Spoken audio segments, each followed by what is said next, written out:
sun is racing.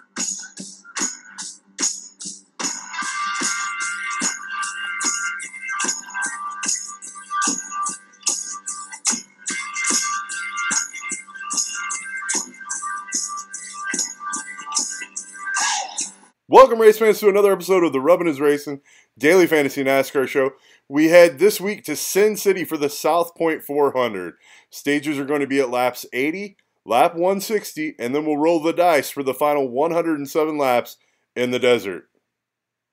In the last 5 races here, the winner has come from the second spot 3 out of those 5 times. Will that happen again this weekend with the number 22? I'm not thinking so.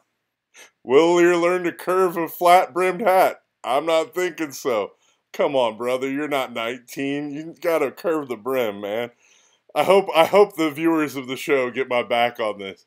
All right, kids, weather, well, it's gonna be hot because it's, the desert. And by hot, I mean really hot. Driver and technical endurance may play a factor this weekend. I have absolutely no information how to predict those things, but they were having problems with the laptops and all their technical gear shutting down during practice and during qualifying. The temperature is just too hot to run a lot of the electrical stuff for NASCAR, which is going to make this very interesting when they go racing Sunday. Now that we've established that this weekend is going to be hot, we might as well talk about the hottest 3 drivers. That's right, the big 3. Let's get them out of the way. We have Kyle Rowdy Busch at 12,300 this weekend. He's starting 4th. His speeds have been top 10, but that's about it. You have Kevin Harvick at 11,700, starting 5th. He's shown top 5 speed, but not much more than that. Definitely not top 3 speed. And then you have Truex at 9,900. We've seen a drastic price reduction in Martin Truex Jr.'s price. He's starting 10th, which is kind of intriguing. Andy was top 3 in 10-lap averages in both final practice and in second practice. I understand that Truex has been off the past couple of races. I kind of like this spot for Furniture Row Racing to try to make a last-ditch run at this playoffs. I think this is a good spot to own him, especially at 9,900. Liehr, your opinion on the big 3, buddy? Yeah, brother. As far as the big 3 are concerned, they've kind of all disappeared the last handful of weeks.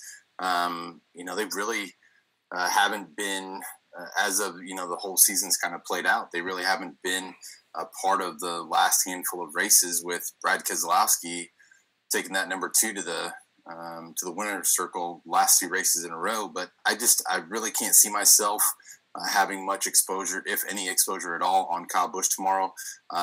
He's got 1 win here out of 14 races, but just not really shown me that they've got the speed this weekend. And as far as Kevin Harvick is concerned, out of the 1 out of the 3, he'd probably be the one that I would own the most, just for the simple fact that he's won 2 races here, and he won the previous race here earlier in Las Vegas. So I know it was way early in the season, and a lot has changed since then, but that car still has been the best car in the whole circuit. So definitely going to have some exposure on Harvick tomorrow, because on top of that too, those guys and Richard Childress, they want to get out there, and they're tied right now with Kyle Busch as the playoffs start this weekend. So definitely they want to get off on the right track for the playoffs. So I definitely think that he's going to be able to tweak some of the things to make them get the speed this weekend. And then as far as Truex, starting from that 10th spot, he wasn't really showing much when it comes to practice times. As far as 10-lap averages in final practice, he was 3rd fastest, which, that does give you a glimmer of hope. But I don't know, man. Those guys have really struggled the last handful of weeks. Last weekend at Indy, car malfunction with the whole brake going through the hood. And thank God nobody had, I know we didn't, but, starting from that 40th position and being calculated from that 3rd position, it was hard to have ownership percentage on him. But I'm definitely, I may have a little bit of ownership on Truex. I definitely think that they will probably, at the end of the day, and this is a 1.5 mile track, and they necessarily haven't gone out there and completely dominated 1.5 mile tracks like they did last season. So, I mean, we do come to a place where, that they are have a good game plan for at the 1.5 mile. I just don't know if he's going to be able to be the guy that gets up there, leads the laps, is going to be the dominator that you need to win your tournaments tomorrow. So definitely leaning more towards the Kevin Harvick aspect and maybe just a sprinkler too of the Truex play. Wow, I can't believe you're fading Truex as good as he's looked this weekend. He's your favorite driver. You sound almost as ridiculous as you look in that flat-brimmed hat. Sorry, I had to take another jab. Oh, I'm sure it's not the last one of the show either. Probably not, to be fair. Well, and here's the thing, dude. Like, no, I love my Monster Energy Cup hat. I am definitely an old school guy when it comes to folding the brim.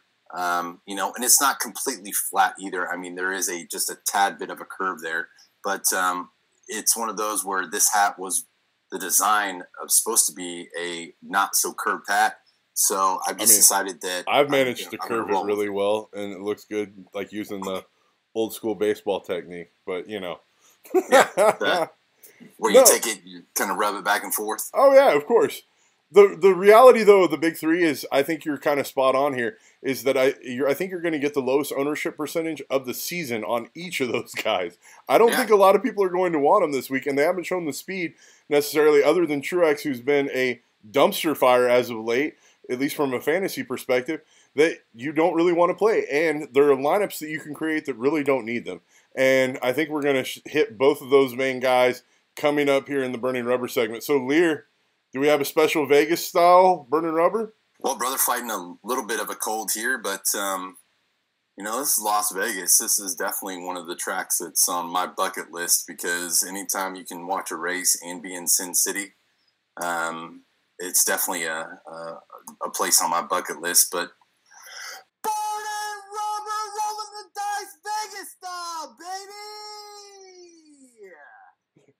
Well done. And anybody that doubts, Liehr does know how to roll the dice in Vegas and will win you some good money. At least he has every time I've went to Vegas with the man. The man's fire on a craps table. You're just good luck in Vegas. I have had, every time I've gone out there, I've come back okay. And anytime you can leave Vegas with money in your pocket, it's a good trip. Right? Yeah. All right, buddy. Who's your pick to burn some rubber for us this week? Well, man, we've obviously gone through the top three, and a lot of the rest of the field is just kind of caught up with them when it comes to speed. I mean, you had domination last week by the guy that you said you weren't going to touch at all, which was Denny Hamlin. And there's some other guys too that have just kind of caught up to the rest of the field, which, Keselowski's one of them. And I'm beginning to loathe Denny Hamlin, by the way. Like, just loathe him with every fiber in my being. I hear you, brother. But I'm actually going to be going with a guy that he hasn't been, on his game as of late. But coming off the truck this weekend, and, he's got a really sweet starting spot this week. They're starting the playoffs. It's kind of a new regeneration, a new kind of, just energy into this car and into this team this weekend. And his teammate has won the last 2 weekends. But I'm going to be going with Ryan Blaney, brother. As far as Blaney is concerned, he's got a great starting position this weekend, starting from the 6th position. And then when it comes to practices this weekend so far, I mean, the 2 practices yesterday, he was second as far as fastest laps. And then even when it comes to, the 10-lap averages, he was 4th fastest in final practice. I'm sorry, that was today, not yesterday, but final practice today. And then, 2nd fastest in second practice. And as far as the 10-lap averages, unfortunately, looks like he was 15th when it came to 10-lap averages in the second practice. But the final practice is the one that counts, man. And I definitely love Blaney going into this weekend, especially, too, at his price point. A guy that's $9,200 when you've got a lot of other options above him, and you get a little bit of place differential there. So this is a guy that, that's got some really good history too when it comes to Las Vegas Motor Speedway. He's raced here 4 times. He's got 1 top 5, which that top 5 was 5th place, which was earlier this season. And then he's got 3 top 10s. So, I mean, his average start is 12th with an average finish of 9th. So, obviously he's starting a little bit higher than what he's normally started. Actually, Las Vegas earlier this year in 2018, he was on the pole. So, I mean, I think there's a lot of good mojo as far as Ryan Blaney in the number 12 this weekend. And I just got this inkling that the number 12 team is going to get up there to the front, and he's going to be a main dominator, a guy that you're going to have to own this weekend. I'm not necessarily saying that he's going to win the race this weekend, but he's definitely going to be, in my opinion, a top 3 car, and he's going to obtain a lot of those fastest laps and laps led. And I've got another guy that I also like to kind of split it with, because in my opinion, I don't think we're going to have one complete dominator this weekend, a guy that just absolutely takes all the domination points. It's going to be split up with at least 1, possibly, if not 2, other drivers besides, so maybe a total of 3. But I definitely think that Ryan Blaney is going to be one of those guys. Wow, man. Much like your take on flat-brimmed hats, I just think you're straight up wrong here. There's a Team Penske car I like, but it's Brad Keselowski starting 13th, and he's only $400 more expensive than Blaney. I just think that's a way better play, and I just don't have Blaney dominating laps this race. And if I don't have him dominating laps and have him having a top 5 finish, I don't know that that's good enough at $9,200 to get it done this week. I'm going to need a lap leader out of that kind of salary range, because they bumped everybody up this week. I see where your head's at Blaney. I'm just in a different place, and I don't know how you could take a Team Penske car and not take Kez as fast as he's been. I understand that Blaney looked faster earlier in practices, but Kez has been making trends in the right direction, just like he had the last 2 weeks. I would just rather play Keselowski there, or even save more money and go with my burning rubber pick. My burning rubber pick this week is Erik Jones, kids, at $8,700. He's criminally underpriced, especially for a guy that's sitting on the pole. But in case you don't like the fact that he's sitting on the pole, he was top of the boards in 10-lap averages in happy hour and second in practice too. All of this is for a guy that says that this isn't one of his best tracks and that he hasn't ran the best here. I think that this means that he's got this track figured out this weekend. With what we've seen on track, Erik Jones is the clear car to beat this week. Remember, he's in Joe Gibbs' equipment, which is the same equipment that Rowdy Busch has dominated with at times this season. And we've even seen Erik Jones win a race. And before he won the race, we saw him be dominant in another race. I just think this car is dialed in, set up, especially in the heat. Trust the young in here to get it done.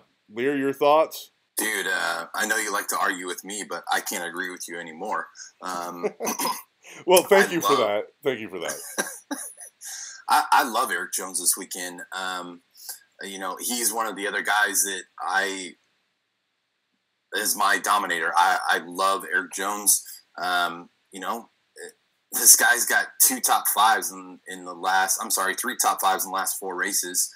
And he's on the pole this week. That kid's just oozing of confidence, and especially making the playoffs in his second season in the Monster Cup series. But Erik Jones, the guy's just been fast this weekend, no matter what.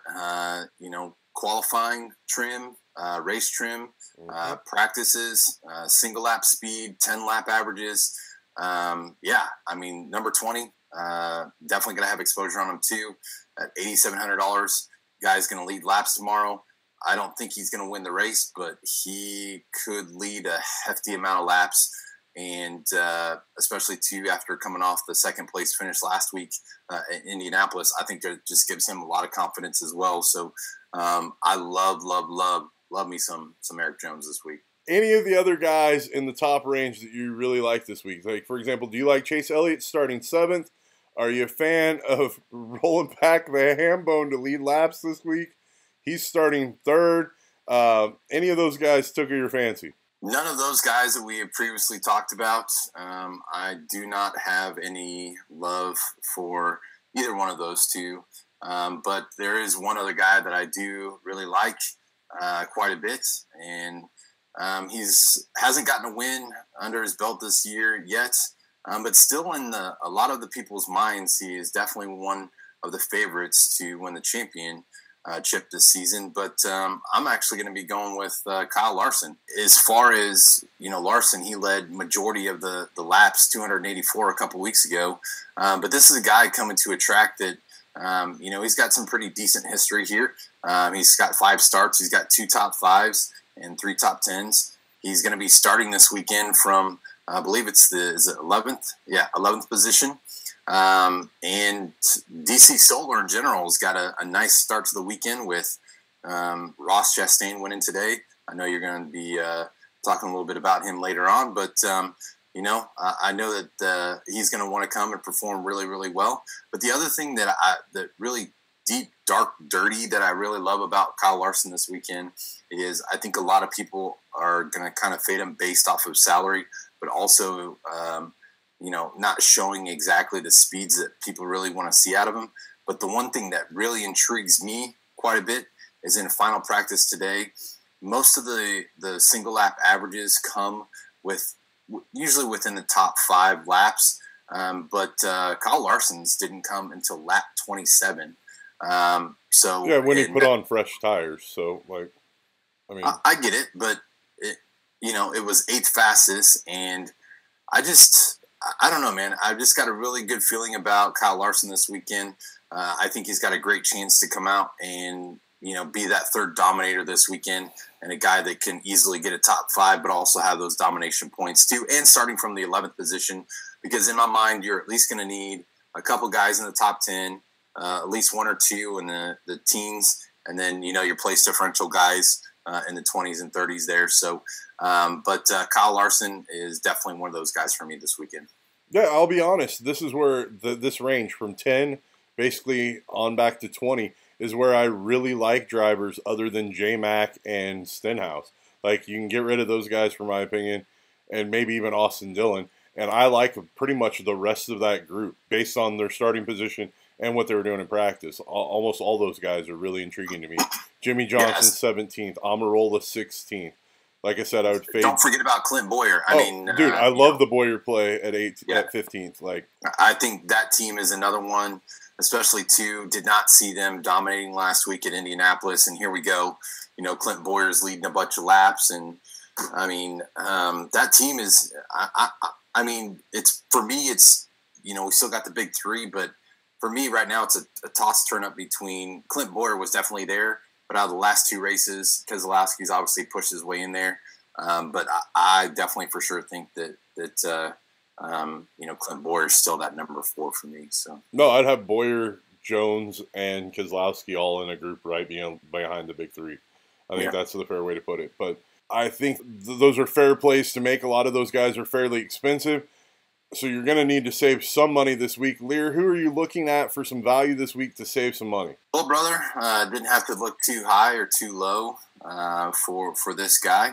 Obviously, it's a guy that's somebody that's got some really good experience here at Las Vegas, and actually just made an announcement today that he will not be coming back to his ride in 2019, which is just not completely shocking, but it is a little bit of a kind of a whoa. But I want to be going with Ryan Newman in the number 31 RCR. As far as Newman is concerned, the guy's got a ton of experience here at Las Vegas. He's got 18 starts. And out of that, he's got 4 top 5s and 8 top 10s. So he's got a fantastic, amazing starting position this weekend, starting from the 22nd position. And the other bright point about Ryan Newman this weekend is he's been practicing in, the top 5, which, for that team is pretty amazing and pretty awesome. So, when it came to his 10-lap averages, he didn't show, quite that speed as far as a single lap average, but I definitely like Ryan Newman this weekend. He was 18th fastest when it came to 10-lap averages as far as final practice is concerned. And he's $7,600 this week. So I know for, value guy, maybe a little bit pricey, but this is a guy that's, got some motivation for the rest of the season. And, like I said, he was fastest in first practice when it came to single laps. So, definitely showing speed this weekend. And that's all I need to see from that team, especially starting from the 22nd position at that price point at $7,600. So with that news coming out, he's going to be motivated too. So he's just got all the right arrows pointing towards a great finish and at least a top 10, in my opinion, for Ryan Newman. Yeah, I don't understand how or why he's losing his ride. That doesn't make any sense to me, especially since he's the best member of that team by far. Because he's not related to the owner. Fair enough, I guess. Right, so throw away your best driver because he's not blood relation. Makes perfect sense to me. No, I like him. This is what I think is happening is, you can go ahead and throw it out there right now, but I don't know what Ty Dillon's contract is with. I thought he signed a 3-year extension with Germain last year. Maybe he did. I don't know. I'd have to look it up, but 13 to 31. I don't know. That's what logically makes sense, but I swore he signed an extension. I could be wrong on that. I think you're right. I think he did sign an extension. I think it was actually this year he signed the extension. Yeah, I think he has 2 years left on it. But yeah. I don't know, man. The value, to be honest, value this week is another one of these sketch weeks where guys qualified at basically the ceiling of their performance level, and I don't like it a whole lot. So one guy I'm going to talk about is Ross Chastain at 5,300, the watermelon farmer. Did you see this kid win the race and then spike the watermelon on the start-finish line? It was awesome. I did. He did the whole head over and how great. But the funnier part of this is he and his team took no money for this opportunity to get in this Ganassi ride. He hasn't even met Chip Ganassi. He talked to him on the phone. You and I have met Chip Ganassi. He has not done that. This is hilarious to me. And yet he's winning in a car. It just proves to you that there's a ton of talent out there that if you give them premier rides, what they could do in it, this sport could be so amazing if they could figure out some way to equalize competition just in the slightest, so we just didn't have the two big factories, which is basically what we're going to be left with next year, is basically two big factories, and that's about it. Maybe, three big factories, but let's be honest, one of them hasn't been competitive all year, other than at random flashes. Right? Hendrick? Yeah, correct. Yeah. I don't know. I don't really have any more than that for why you should play Ross Chastain. If anything, he's going to be over-owned at 5,300 coming off the win, and he's going to be in way lesser equipment than what he was in today winning the race. So, it actually makes sense to fade. But look at the starting lineup. Who are these guys you want to play? David Reagan is starting in 27th, but that's where he's been finishing lately as that car's fallen off. Bubba Wallace couldn't make it around the track in practice, and he's starting 31st. Do you really want to risk him wrecking up the car again here? De Benedetto's starting at his ceiling. Regan Smith is appealing, but he's starting 25th in that Levine family racing car at 5,500. That's an interesting play to me. But the rest of these guys, man, you're literally banking on wrecks and the fact that they can still go around the track without breaking themselves. And these cars are sketch in normal weather. We're under the Las Vegas heat. I think we're going to see even more technical malfunctions than what we normally do. Liehr, is there anybody else in the value that really does it for you? I think it's just all guesswork. You're kind of intrigued that Allmendinger starting 29th, but when you look at his last couple of finishes, he's been terrible. 39th and 37th with malfunction problems, and now we go to the desert. I couldn't agree with you more as far as the mechanical problems this weekend for those lower tier teams. But the Ross Chastain, let's just go back to that real quick. Congratulations to that guy for betting on himself and taking a chance, and that's what life's all about, is taking that risk and taking that chance. And sometimes it doesn't pay off, and when it doesn't, you just keep grinding and you keep going, and eventually, if you're keep going and give it everything you got, eventually something will stick. And awesome for him. He completely dominated that race today, and congratulations to him on that win. And the last 2 weeks, he's definitely been a value guy to have on your team, scoring 24 points respectively and 27 points the week before that at a $5,400 and $5,300 price point, and again this week at $5,300. So I agree with you. It's somebody that's probably going to come with a large ownership percentage, but just based off of what happened today. there's really nobody else in that group that I could really pin my hat to. Possibly a Landon Castle, but still, that team has been Starcom Racing has just been disappointing in general. And I mean, you're only going to get possibly teens points from him with that equipment. So, you're just bolstering up to, the guys that we've already kind of talked about and discussed. I don't know. I mean, that just makes me push me higher to go with the higher tier guys when it comes to, De Benedetto is basically, I guess Ross Chastain is the ceiling for me as far as the basement bottom area where you want to go to. And De Benedetto, the guy just, he came out and said that he's going to bet on himself and he's not going to be in that ride anymore, but he hasn't really performed since making that announcement. Regan Smith's kind of intriguing. I think he may come with a lower ownership percentage just because people aren't used to seeing him in there. But man, he went in that Levine family racing car and, started 27th and finished 20th and got a whopping 31 points. So if he can just keep himself on the track and gain some positions, and stay there, I definitely think that, he could possibly finish with a 21st, 20th, 19th finish and provide you a little bit of place differential at a pretty decent price point there at $5,500. So those are the guys that I'd probably be looking at. And I agree with you about David Reagan. He's kind of fallen off the bandwagon here. And, as far as JTG, Chris Buescher's price tag has just skyrocketed while AJ Allmendinger's basically stayed stagnant because of his results lately. So I don't know, man. It's going to be tough goings this week. And, we got the Bain train back again this weekend. And we'll see what happens because that car actually had an awesome finish last week at Indianapolis with Matt Kenseth from that 29th. I think he finished like 14th. Again, Trevor Bain hasn't been a constant source of goodness when it comes to fantasy. So starting from that 23rd position at a $6,400 price point, I think there's just better options out there. I couldn't agree more. Now it's time, guys, for the segment that we all love where we send somebody to the garage. It's going to the garage where we get to talk some trash on a driver. Maybe it's NASCAR, maybe somebody different. I think we're talking trash on drivers this week.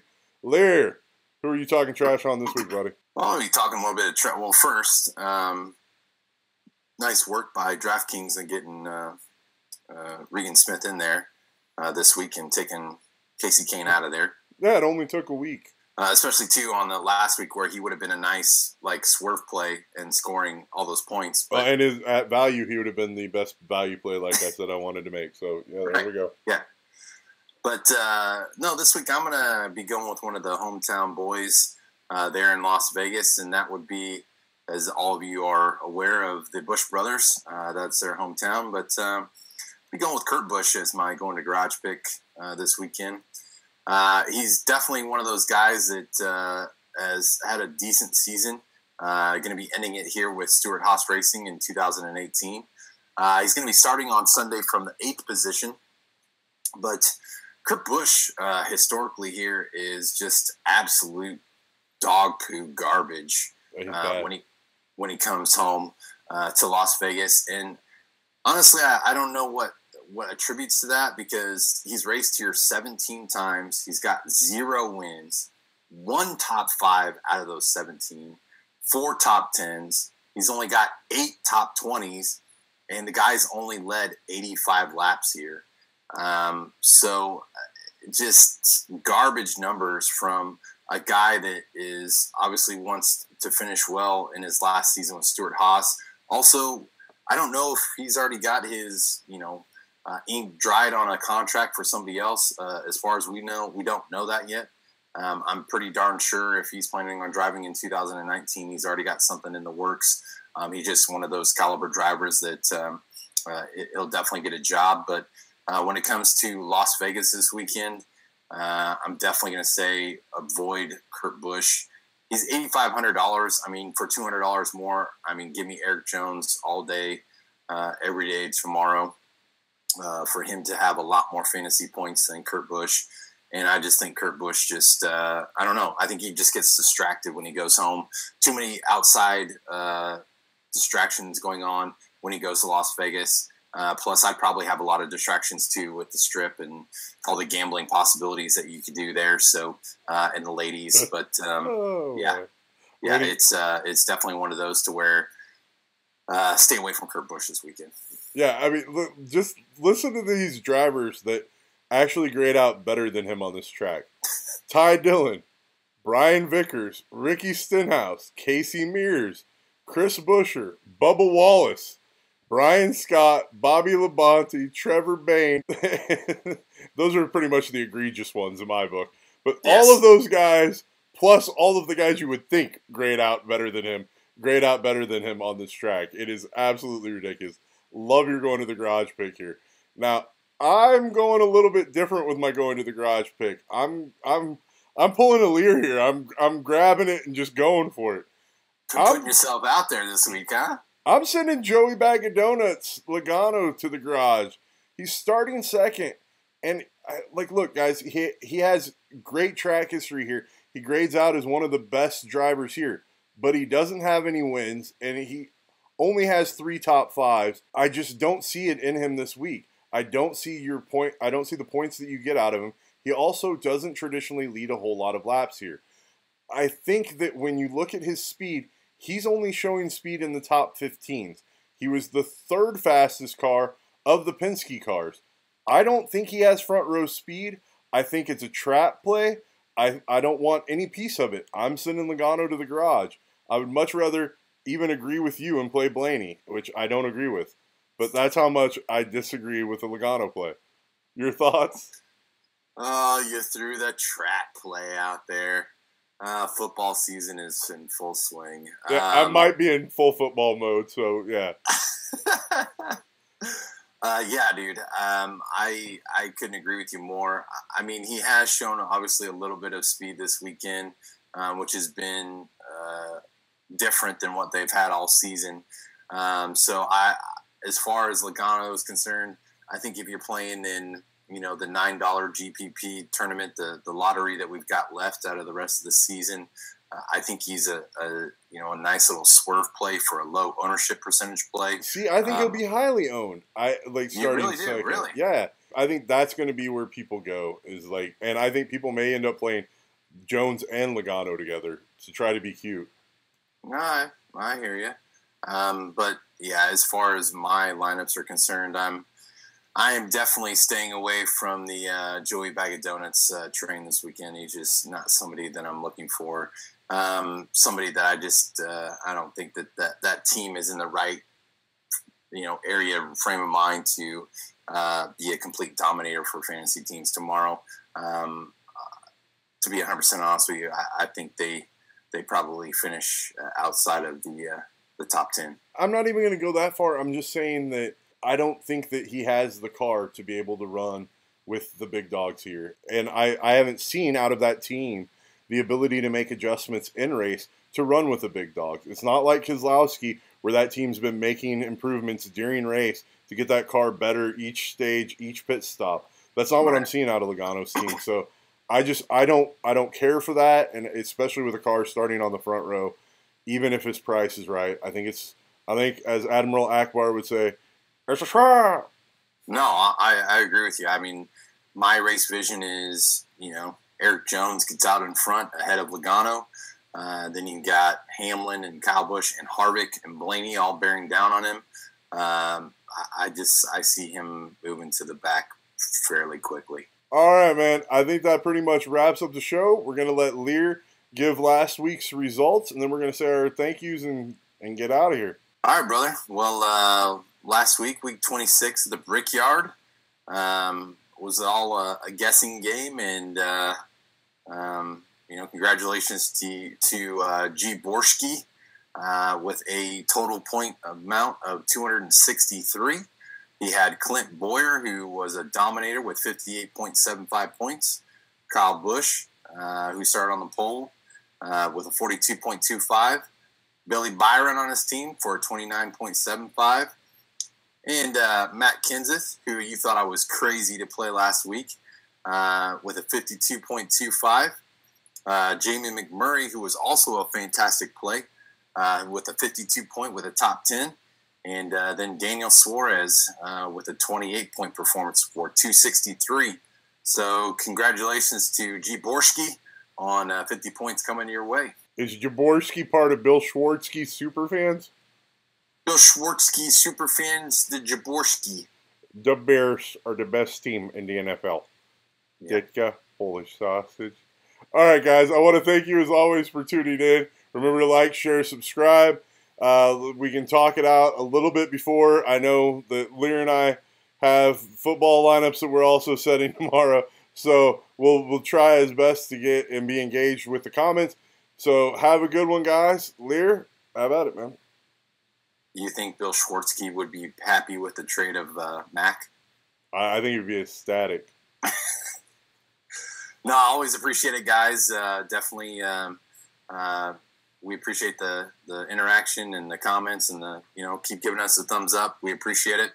But definitely looking forward to tomorrow. I'm gonna probably be ended up watching the race later, so I'll be checking it out on my phone. But going to be putting some lineups in that $9. But other than that, the only other one that looks any sort of juicy is the Regal. But that's kind of a little bit of a steep entry.